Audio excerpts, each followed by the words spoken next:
Hello everybody and welcome back to my studio. My name is Elke and today I would like to show you a project with some thrift items, like some second-hand stores items and some leftover items from my last project. So the thrift store items are schnapps glasses. I actually got a package of 12 for $4. So you know what, I didn't know at the moment what to do with it, but I knew I'm going to use them one day, and for $4, 12 little glasses sounds like a good deal to me. So we have the schnapps glasses. We have a nice little selection of flower bulbs that I got in a pot, and I washed off the soil because I would like to use the look of the bulb and the roots attached to it. We have here tete-a-tete and little crocus flowers, and we have a tray or just a simple board. You can just use a cedar board, any little board that is a grounding for your object or project. And then here, same thing, I just used the board and put a wooden frame around. You could also use just a board and take something like I have here. Again, I found this piece of felt ribbon in the craft store, or actually not a craft store, it was a second-hand store, and bought it. No, I knew I'm going to use it for sure, and yeah, you could use that one, put it around your tray and just give it a nice little an edge, like a colored edge, because if you have different ribbon it gives you a different look. So that would be one idea. So bottom line is you just need a grounding thing, and I will explain that. You will probably see a lot of my projects on top of a tray, or of like in a round tray, in a square tray, on a board or something. And the idea of that is, if you have anything, let's just say you have these little glasses, you fill them with a flower, you just put the flower in there, and then you have those ones sitting on a shelf.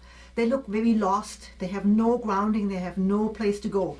If you take now a board or something, you put the grouping in the board, decorate it, have maybe a few little candles, and then this whole thing here becomes the grouping. So it's now something that you want to look like that. I always say, when you go shopping, I call it the IKEA effect.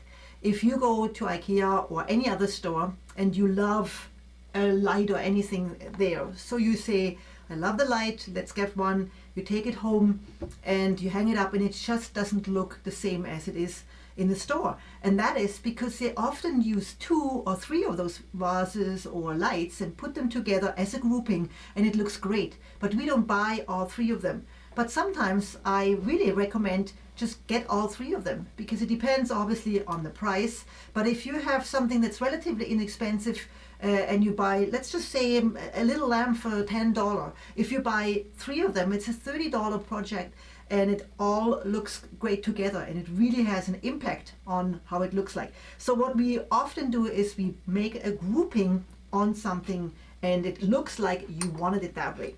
So now let's get back to the project.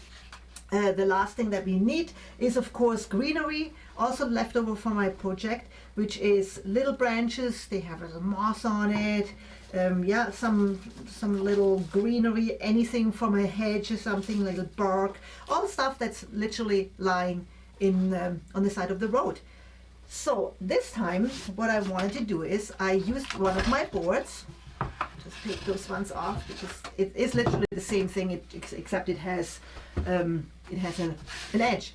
So I'm trying to use some branches, and I love it when there is moss on it, and then just kind of put them into or onto the shelf, like you let them a little bit run over it, and give them a natural piling up. So not all in the same direction, because it's almost like this is how you would find it in nature. I mean, branches drop down from the tree and they just land somewhere.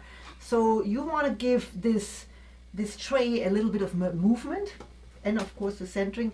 You cover up things like glue sticks. Sometimes you see the glue where you put the edges on, and then you just kind of see, this is the nice moss, and then you tuck them in the corner.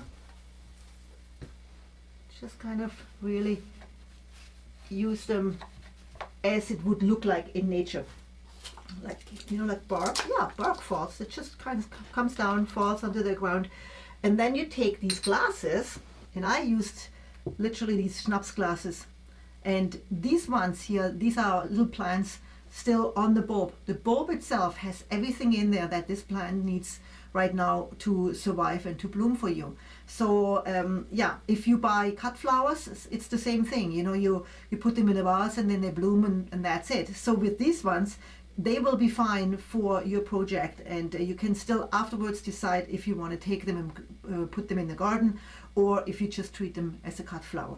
So I kind of like the look of this, so I will fold them up so I have both. I have them in the vase to get some water. So let's just actually put some water in there. It will be quite tight. So, put some water in there. So the bulb gets some water, but I like that it's hanging outside. So we put those ones in this vase. Do that again.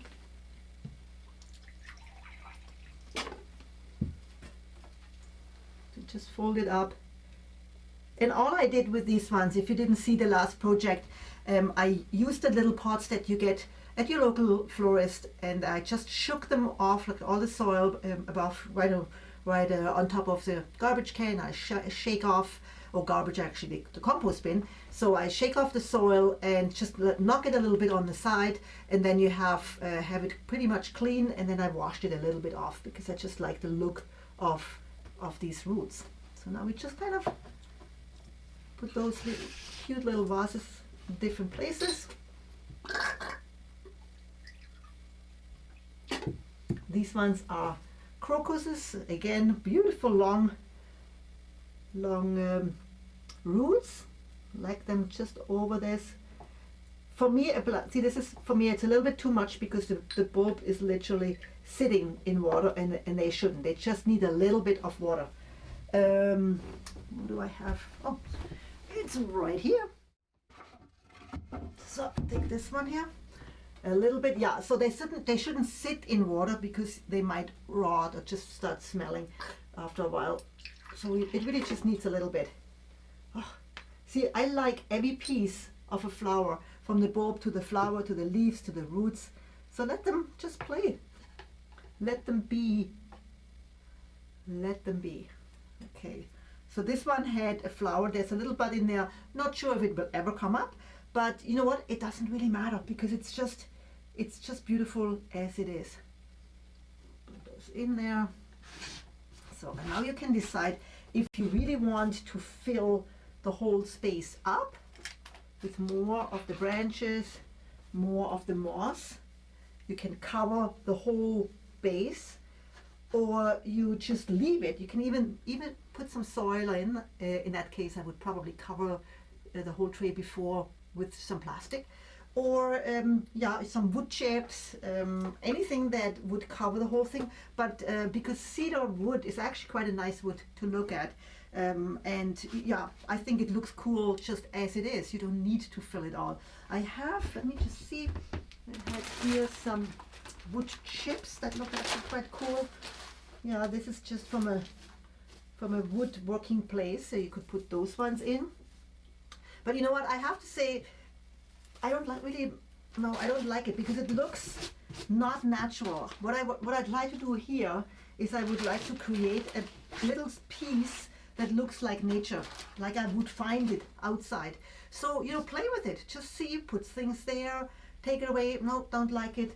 For me, this part here looks very empty and it needs some kind of a grounding. So this kind of moss, pretty cool. And then I just put that down, put it on the edges, and just fill it up a little bit. And that's it. That's it. And you know, I mean, you have to admit, something like this on the middle of the table looks much better than if you just have those 5 glasses looking lost or something. This is now a whole piece that goes together and it looks like you wanted it that way. Okay, so I hope I gave you some ideas of how to put things together. Exchange it. When the flowers are gone, put something new in there. Sometimes just a little rose or something, whatever works. I will come back with much more of these kind of bouquets because I just love it. They are simple, very effective. And yeah, if you like these kind of things, please subscribe to my channel. Turn on the notification, which is that little bell on the side, which will give you a notice whenever I will upload a video. And of course, yeah, tell your friends because I'm looking for more subscribers. Have fun. Let me know what you think about my projects, and yeah, enjoy making them yourself. Okay, thanks for watching. See you.